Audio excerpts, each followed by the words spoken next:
ciidanka xoogga dalka iyo daraawiishta Jubbaland oo howlgalo ay ka sameeyeen gobolka Jubbada Hoose maleeshiyaadka Al-Shabaab uga saaray deegaano hoos yimaada degmada Jamaame. dhanka kale taliska ciidanka xoogga dalka Soomaaliyeed oo kaalmo raashin gaarsiiyay qoysas ay barakiciyeen maleeshiyaadka Al-Shabaab oo ku nool deegaano hoostaga degmada Marka. magaalada Muqdisho ayaa markii ugu horeysay lagu qabtay xuska maalinta beeraha Carabta waxaana ka qayb galay mas'uuliyiin ka tirsan dawladda.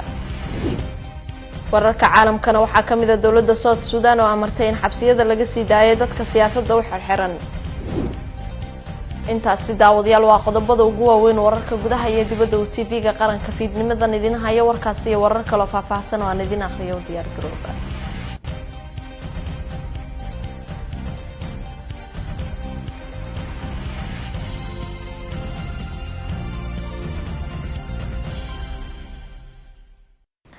taliska ciidanka xoogga dalka iyo daraawiishta Jubbaland ayaa howlgalo ay ka sameeyeen gobolka Jubbada Hoose waxay maleeshiyaadka Al-Shabaab uga saareen deegaano hoos yimaada degmada Jamaame. sidoo warbixinta warkan inoogu soo diray wariyaheena Aadan Maxamed Salaad. howlgalkan ay qaadeen cutubyo ka tirsan ciidanka daraawiishta ee dawlad goboleedka Jubbaland iyo sidoo kale kuwa xoogga dalka ee ku sugan deegaanada dhulka waqooyiga ah ee magaalada Kismaayo ayaa saaka waa barigii hore waxay ku qaadeen deegaanka Bangeeni iyo sidoo kale tuulooyin kale oo ku dhow degmada Jamaame waxaana halkaasi wararku ay sheegayaan in ay dhibaato xooggan ku gaarsiiyeen kooxaha nabaddiidka Al-Shabaab iyadoona halka ay isaga farxadeen kooxihii halka ku sugnaa. haatan ciidamadu waxay ku sii siqayaan degmada Jilib ee waa degmada Jamaame ee gobolka Jubbada Hoose si halkaas uga xoreeyaan kooxaha nabaddiidka oo in muddo dhibaato ku hayay dadka shacabka ah ee tuulooyinkaasi ku nool. General Yusuf Hussein Ismaan Dhuumaal oo ka mid ah saraakiisha ciidanka xoogga dalka haatanna ku sima ka ah qaybta 43aad ee Jubbaland ayaa waxa uu faahfaahin ka bixiyay mar uu shir jiraad ku qabtay xafiiskiisa howlgalkiisa ka dhacay iyo waxyaabihii ugu muhiimsanaa ee ay ciidamada markaasi iyo deegaanadii ay xoreeyeen. hadda maanta common baa la joogaa oo ciidankii Baarsanguuni waa ka tagay howlgalkaas gurmadkiisa iyo maxaan ku raahdaa u diyaar garowgiisa iyo qaabkii aan maxaan ku raahdaa ciidankaas hore jiro haday wax ku dhacaan aan ugu gurman lahayn kamid bay ahayd waxay ahayd abaabulka kale oo aan wakiilka uga ahaa taliyaha xoog ayadana oo ciidamada ahaa inaan ayadana abaabulo inta taliyaha xoog ka imaanayo mas'uuliyiinna meesha looga soo magacaabayo barnaamijkaas marka wuxuu ku saabsanaa barnaamij howlgalka maanta ah qaabkii aanu ciidankaas cadowga baacsan hayana aan gacan u siin lahayn haday wax ku yimaadaan dhaawacoodan u soo qaadi lahayn iyo logisticadooda iyo qaabkooda iyo sidaan ugu diyaar garoobi lahayn intaas ayuu ku saabsanaa shirka maanta aan saraakiisha iskugu yeeray waana qof walbana waajibkiisa waa la siiyay shaqadoodina way haystaan haddana wax khasaare ah laba wiil oo dhaawac ah naloo sheegay ayagina ilaa 5 qof baa laga dilay mooto xunna meesha baa looga qabtay hoobiyaal inay soo turtuurahayeen baa naloo sheegay laakiin waxaan isleenahay ummadda Soomaaliyeed haday u soo jeesato ciidankeeda ay karaamayso ayaguna ay wada shaqeeyaan shabaab 3 bilood gudahooda waan ku afjaraynaa. arinta Jamaame hawsheeda waa meel fiican bay maraysaa laakiin ma raba had inaan meediyaha ka sheego. waa mahadsantahay. howlgaladan ayaa maalmihii u dambeysay waxay ahaayeen kuwa si qorsheysan looga fulinayay deegaano ku dhow Jamaame ee gobolka Jubbada Hoose iyadoona ciidamada xoogga dalka iyo kuwa daraawiishta ee Jubbaland oo iskaashanaya ay ku sii siqayeen degmada Jamaame waxaana saraakiishu haatan ay sheegeen in ay doonayaan in ay gacanta ku dhigaan degmada Jamaame. Aadan Maxamed Salaad raadiyaha telefishinka qaranka magaalada Kismaayo. dhinaca kale taliska ciidanka xoogga dalka Soomaaliyeed waxa uu kaalmo raashin gaarsiiyay dad ay barakiciyeen maleeshiyaadka Al-Shabaab oo ku nool deegaano hoostaga degmada Marka. tafaasiisha warkan waxaa inoo haya wariyaheena Maxamed Xasan Cali. qoysaska raashinka ay gaarsiiyeen ciidamada xoogga dalka waa dad rayid ah oo in muddo ah ay maleeshiyaadka Al-Shabaab dhibaatooyin ku hayeen qaarkood waxa ay ka yimaadeen deegaanada fog oo isla dhibta argagixisada ay uga soo carareen. deegaanka dhanaane 45 kiiloomitir ayuu dhinaca galbeed ka xigaa caasimadda waxaana hoos tagaa magaalada Marka ee gobolka Shabeellada Hoose. ciidamada xoogga dalka ayaa Al-Shabaab xoog uga saaray deegaano dhowr ah oo dhanaane ay ka mid tahay xaalad nololeed ayaana ka jirta. deegaanka dhanaane male cilbiyood Al-Shabaab ayaana hor istaagay in la qodo laakiin hadda dadka deegaanka waxay qabaan rajo weyn maadaama ay soo gaareen ciidamada xoogga dalka. qaar ka mid ah dadka deegaanka Dhanaane oo la hadlay warbaahinta qaranka ayaa ka sheekeeyay xaaladaha ay ku nool yihiin xilligan waxayna ugu mahad celiyeen ciidamada xoogga dalka gurmadka ay soo gaarsiiyeen madaxdana markay baahida aan tuska bacd ayagana ay isku taxluujiyeen intii karaankoodii awoodooda ah oo inay ku keenaan xataa gaadiid hadii oo loo waayay banaanka maray inay badda ku keenaan oo dadkii ay ka gaarsiiyaan noloshiyood iyo baahidooda inay ka fikiraan nabadgelyadooda taas aad ay ugu mahadsiin maanta macaawina maasha Allah malaay oo biskudkiina nala soo gaarsiiyay waxaan noo dhalana ceel inaan nool qado dawladda nagu caawiso intaas sababta awroodana ceel ma jirin ma ceel dhanaana iska cabeen taliyaha ciidanka xoogga dalka sareegaas daahir aadan cilmi in qarshe ayaa muujiyay in ciidamada xoogga dalka ay deegaanka Dhanaane ugu tageen dadkooda oo dhiban ayna gurmadkii ay awoodeen u qaadeen dawladda Soomaaliya ayuu baaq u jeediyay taliyaha ciidanka xoogga caadada al-shabaab waxa maleynayaa Soomaalidu gudaha u ka warqabtaa magaalo kasto ayaga haystaan waxa yaala ayaga leh markay ka baxaan waa ka qaataan dadka meesha jooga markuu ku soo baxaya dad qaxooti ah ku soo baxaya marka qaxooti bay ku soo baxeen dadkii kaalmay u baahan yihiin in la siiyo ciidanka xoogga dalka Soomaaliyeed awood badan oo ku kaalmeeyo ma qabo marka waxaan ka codsanaynaa hay'adaha dawladda dadka shacabka iyo maxaan ku raadayay NGO-gaba inay u kaalmeeyaan dadkaas ka soo oo barakaca ku jooga hadda badankooda Dhanaane laakiin waa jili marka gandarshi iyo Dhanaane dhawaan ay ahayd markii ciidamada xoogga dalka ay kala wareegeen maleeshiyaadka al-shabaab deegaano ka tirsan degmada marka ee gobolka Shabeellada Hoose kuwaas oo isku furay magaalooyinka Muqdisho iyo Marka Maxamed Xasan Cali idaacadii telefishinka qaranka deegaanka Dhanaane gobolka Shabeellada Hoose magaalada Muqdisho ayaa markii ugu horeysay lagu qabtay xuska maalinta beeraha Carabta waxaana ka qayb galay mas'uuliyiin ka tirsan dawladda Xabiib Axmed Cali ayaa qodoboreedkan inoo haya xuska munaasabada maalinta beeraha Carabta oo sanadkiiba mar la qabto ayaa waxaa ka soo qayb galay wasiirka beeraha iyo waraabka ee xukuumadda Soomaaliya xildhibaan ka tirsan golaha shacabka safiirka jaamacadda Carabta u fadhiya Soomaaliya wafdi ka socday dalalka jaamacadda Carabta wakiilka hay'adda FAO u fadhiya Soomaaliya khubaro ku xeel dheer arrimaha beeraha iyo marti sharaf kale oo munaasabada lagu casumay mas'uuliyiinta xafladda ka soo qayb gashay ayaa ku dheeraaday ka hadalka qiimaha ee leedahay maalinta beeraha Carabta waxayna dhinaca kale isla meel dhigeen sidii la isaga kaashan lahaa horumarinta wax soo saarka dalalka jaamacadda Carabta oo ay Soomaaliya qayb ka tahay agaasimaha maamulka iyo maaliyadda ee wasaaradda beeraha iyo waraabka Axmed Cilmi Waasugay oo xafladda kadib saxaafadda la hadlay ayaa sharaxay qiimaha ee leedahay maalinta beeraha Carabta oo markii ugu horeysay dalka laga xusay munaasabadan waxay ku saabsaneed maalinta beeraha Carabta taasoo loogu dabaaldego dhammaan wadamada Carabta taariikhdu markay tahay 27 bishii 9aad wadan walba oo Carbeed munaasabadaas waxay ku timid waxa loo aqoonsaday maalintaas ururka Carabta ee horumarinta beeraha munadamad ziraac carabi oo la aasaasay 27 bishii 9aad 1972 taasoo loo aqoonsaday maalinta beeraha Carabta ururkaas Carabta wuxuu ka tirsan yahay jaamacadda Carabta maadaama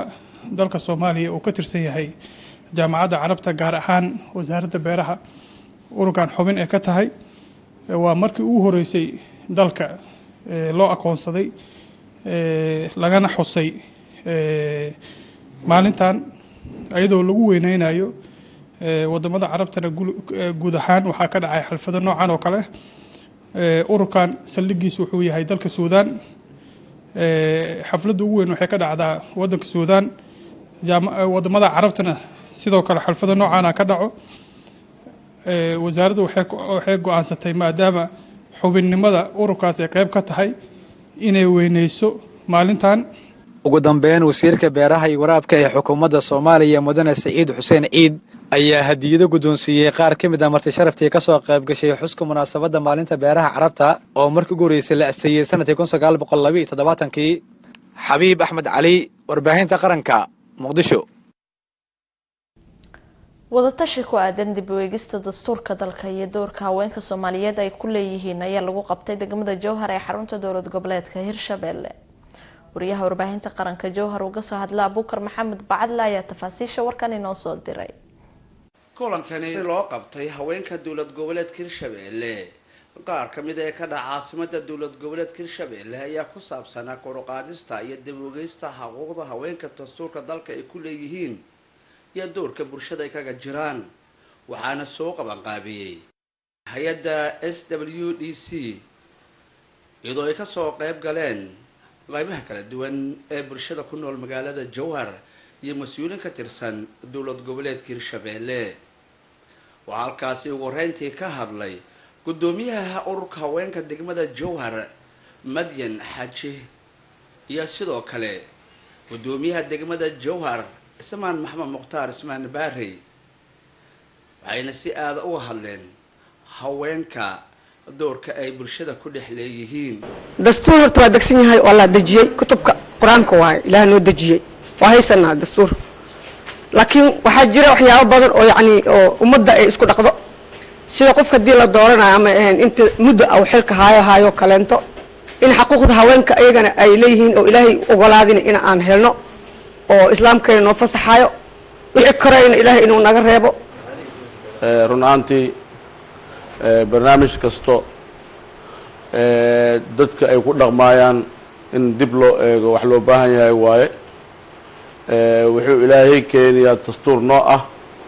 wixii ka sokeeyo waxa waaye dib u eegis ay leeyihiin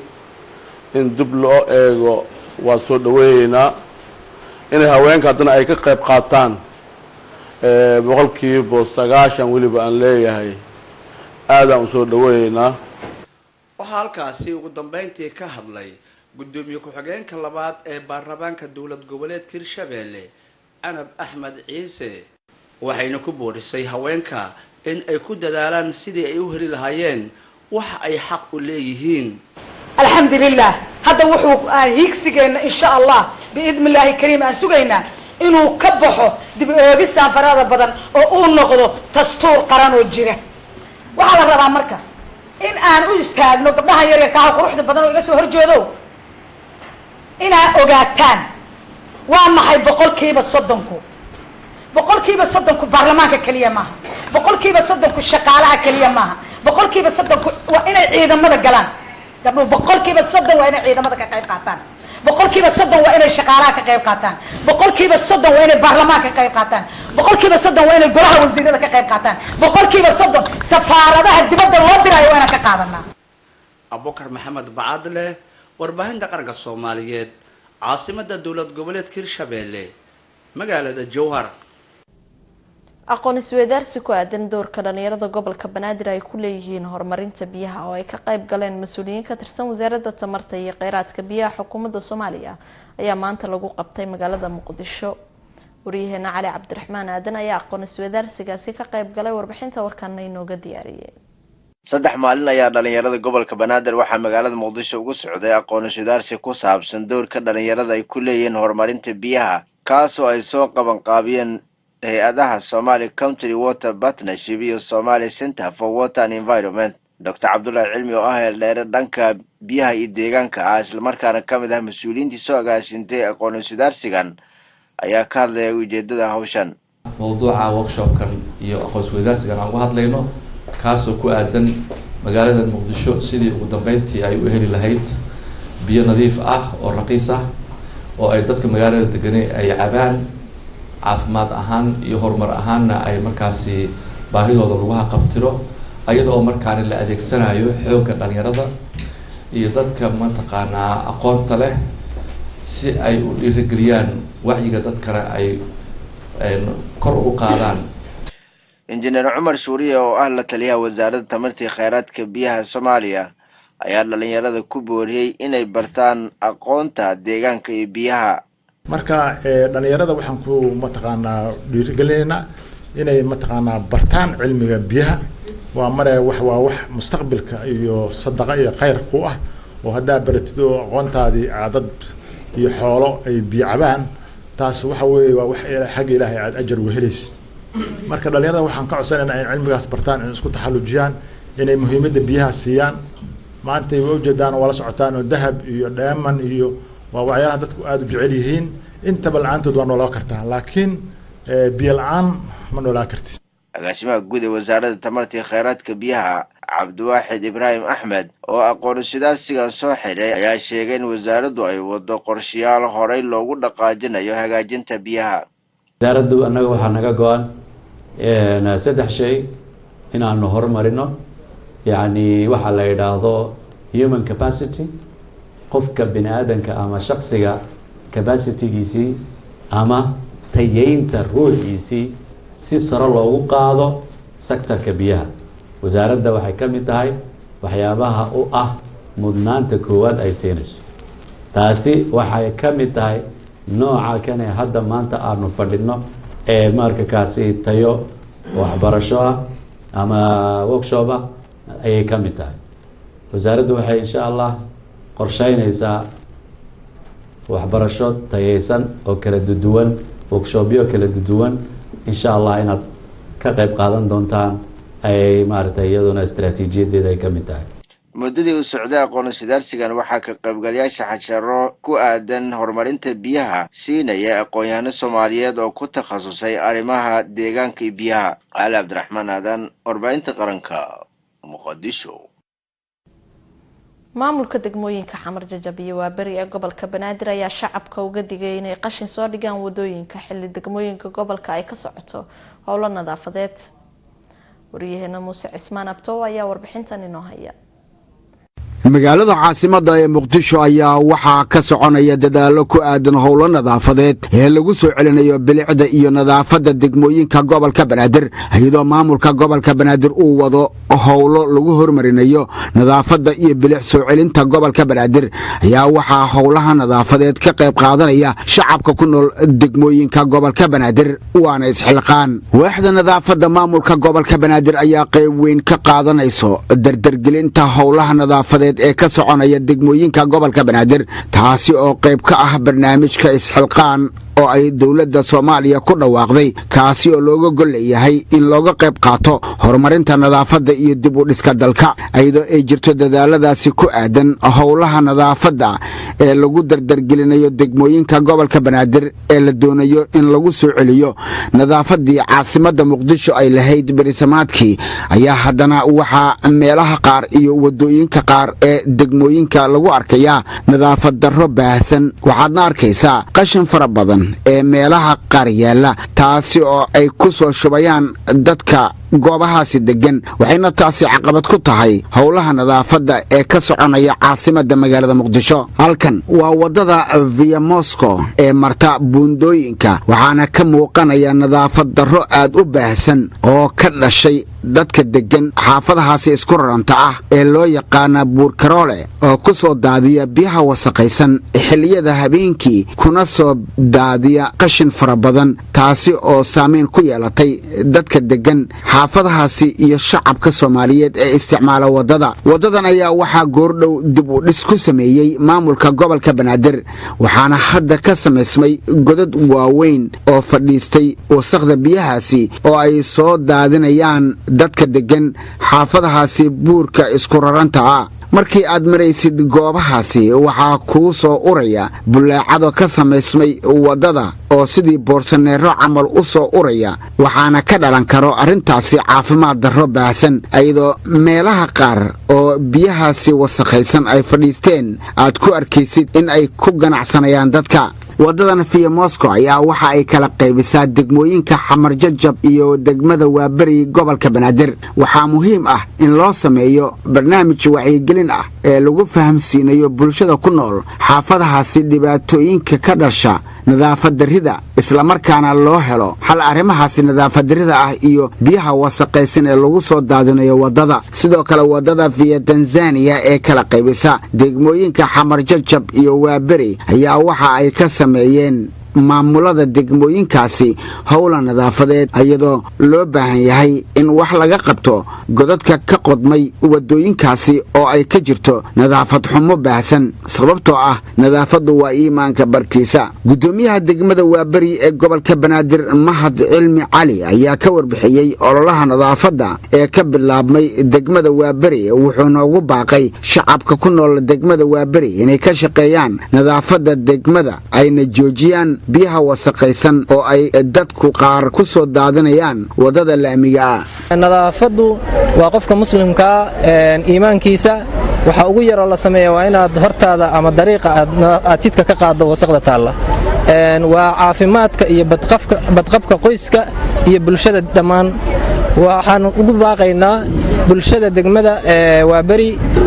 inay nagala shaqeeyaan nadaafada. Gudoomiye ku-xigeenka dhinaca arrimaha bulshada ee maamulka degmada Xamar Jajab ee gobolka Banaadir Cali Cabdulqaadir Faarax ayaa ka hadlay howlaha nadaafadeed ee ka bilaabmay degmada Xamar Jajab. dadka waxaan soo jeedin lahay inay boosteetooyin samaystaan oo biyaha wasaqda isaga shubaan. jidkii malaayiinta dollar lagu dhisay oo naga baaba'ay waxa baabiyayna waa biyo wasaq. agaasimaha waaxda nadaafada maamulka gobolka Banaadir Cabdicasiis Goodax Barre ayaa sheegay in waaxda nadaafada maamulka gobolka Banaadir ay qayb weyn ka qaadan doonaan howlaha nadaafada ee lagu soo celinayo bilicda degmooyinka gobolka Banaadir. warka gudoomiyaha degmada waa bari waa la socotaan isbuucii la soo dhaafay warta nabadaan joognay haddana degmada waa bari aan anaga la joognaa isbuucan oo dhan ilaa khamiista laga gaarayo hadduu ilaahay yiraahdo degmada waa bari gudoomiyaheedu waa la shaqeynaynaa. magaalada caasimada ah ee Muqdisho ayaa waxaa berisamaadkii ay lahayd goobo iyo wadooyin taariikhi ah waxayna bilicda nadaafada ay ahayd mid aad u wanaagsan waxaana bulshada Soomaaliyeed ee ku nool gobolka Banaadir la gudboon in ay ka shaqeeyaan sidii ay u soo laaban lahayd nadaafadii iyo horumarkii ay lahayd caasimada magaalada Muqdisho si loo helo bulsho caafimaad qabto. Muuse Cusmaan Abtow, telefishinka qaranka Soomaaliyeed, Muqdisho. wasaaradda diinta iyo waqaafta xukuumadda Soomaaliya ayaa magaalada Muqdisho ku soo dhaweysay u qaybsamaha arrimaha diinta ee safaaradda Turkiga waxaana la sagootiyay mas'uulkii xilkaasi ugu horeeyay. wariyahana Deeqa Abuukar Jiino ayaa qodoboreedkan inoo haysa. culimaa diin iyo qaybaha bulshada ayaa ka soo qayb galay munaasabada oo ay wasaaradda waqaafta iyo arrimaha diinta xukuumadda federaalka Soomaaliya ku tala gashay inay u mahad celiso wada shaqeyntii soo dhaxmartay oo qaybsamihii hore ee arrimaha diinta ee safaaradda Turkiga Soomaaliya Sheekh Axmed iyo waliba soo dhaweyntii ugu silmaas oo qaabilsanaha cusub. xildhibaan Cali Yuusuf Cismaan gudoomiye ku-xigeenka guddiga diinta iyo waqaafta baarlamaanka Soomaaliya oo munaasabada hadal ka jeediyay ayaa sheegay in guddi ahaan ay la shaqeyn doonaan.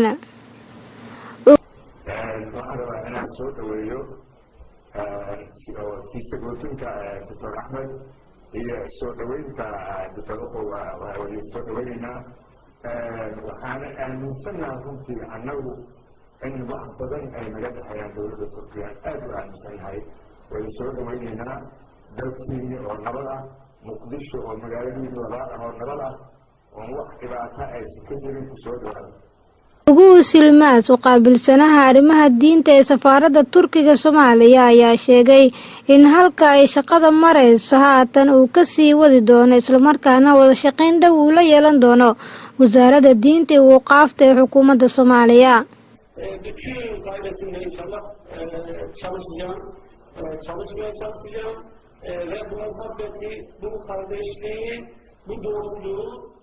İnşallah daha ileri seviyelere götürmeye çalışacağız. Sheekh Axmed shaqooyinka meesha uu soo gaarsiiyey iyo halka maanta uu soo gaarsiiyey ayaa waxaan isku dayi doonaa haddii ilaa yaraado awoodeyda wadan inaan iskugu geeyo oo meeshii isaga uu soo gaarsiiyey aan kasii wada ayaan rajeynayaa. wasiir ku-xigeenka wasaaradda waqaafta iyo arrimaha diinta xukuumadda federaalka Soomaaliya Cusmaan Aadan Dhuubow waxaa ugu horeyn u mahad celiyay oo qaybsamihii hore ee wada shaqeyntii soo dhaxmartay isagoona sidoo kale sheegay in wasaarad ahaan ay wadaan dadaalo lagu tababarayo shaqaalaheeda si waqtiyada xajka shaqada wasaaradda ay u gudato.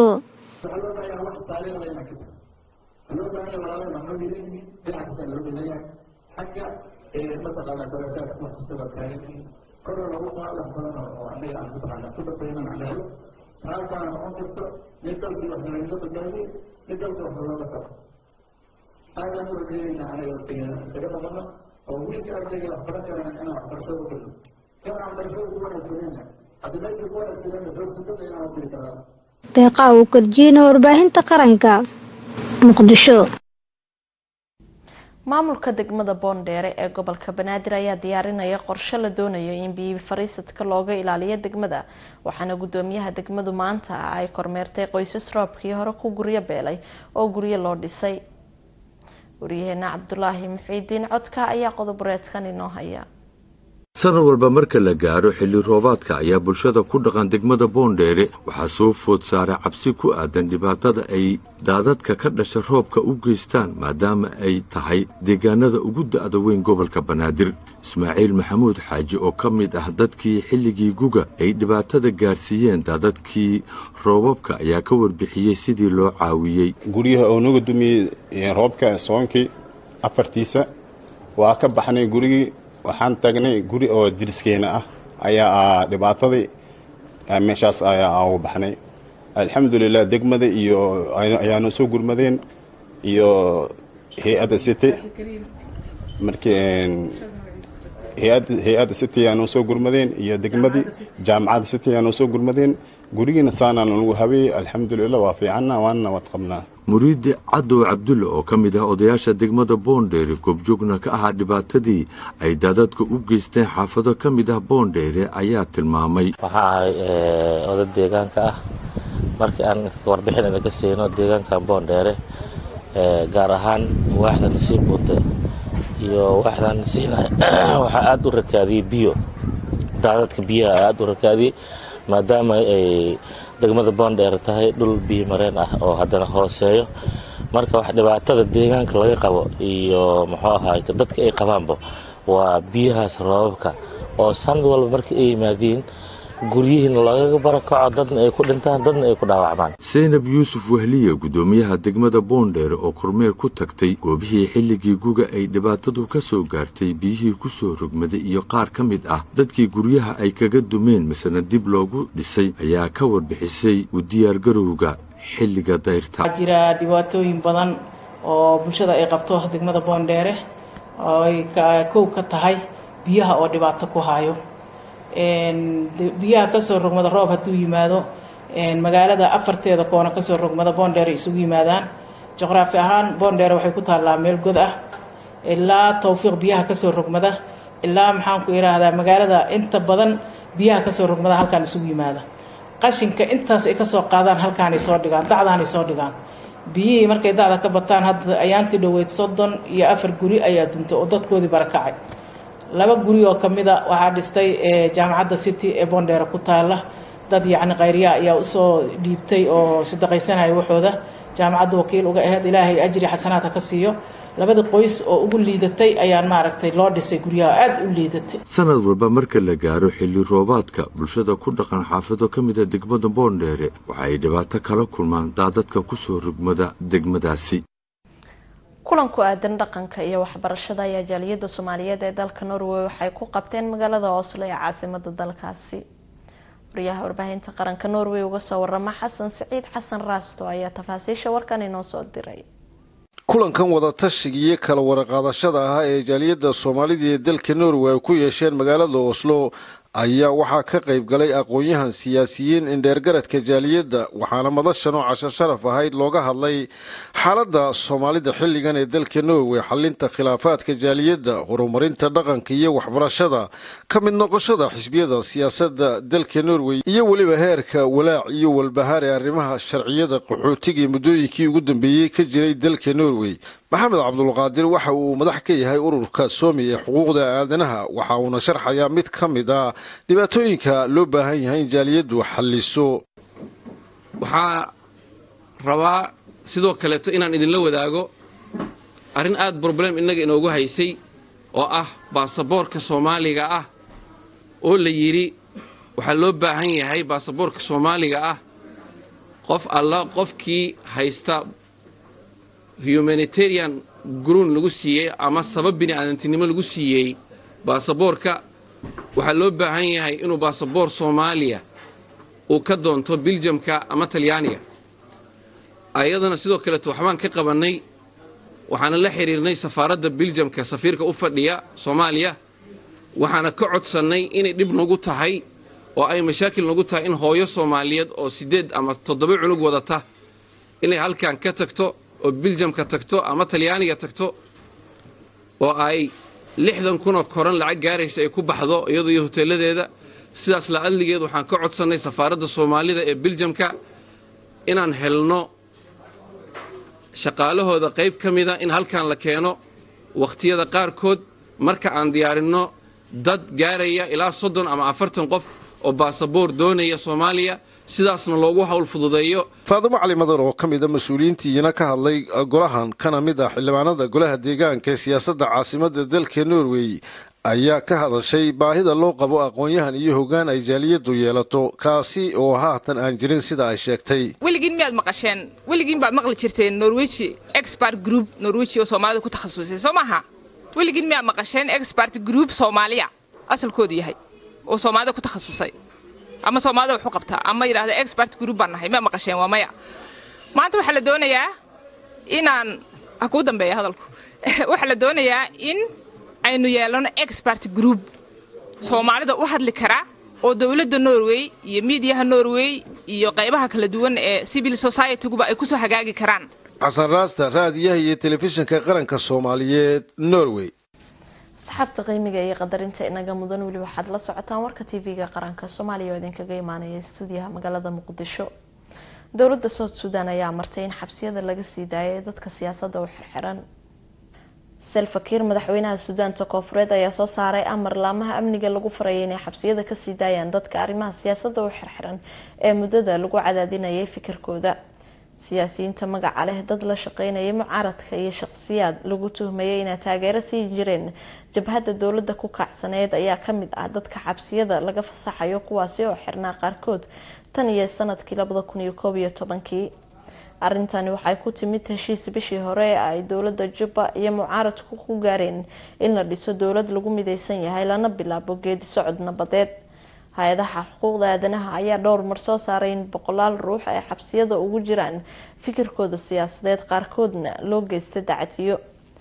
amarka Salva Kiir ayaa la rajeynayaa in sida ugu dhow uu dhaqan galo si maxaabiista sanadahan xirnaa ay eheladooda u la midoobaan.